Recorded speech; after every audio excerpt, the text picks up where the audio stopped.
et Radonarmampian, les installations du groupe Tyco doivent être sécurisées.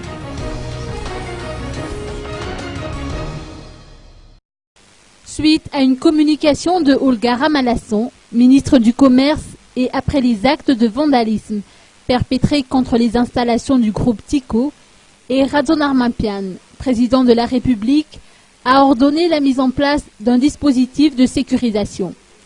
Une décision adoptée en Conseil des ministres qui s'est tenue hier au Palais Diablou.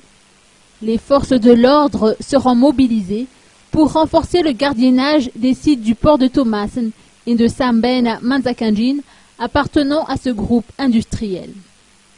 En ce qui concerne le site de Vuidial Ambadjazak, il a été rappelé que 60% des parts de cette entité appartiennent à l'État malgache. Un site qui sera également sécurisé avec le concours de l'État. Victime d'actes de vandalisme, de pillage et d'incendie, le groupe Tyco n'a pas réussi à se relever depuis le Black Monday du 26 janvier 2009.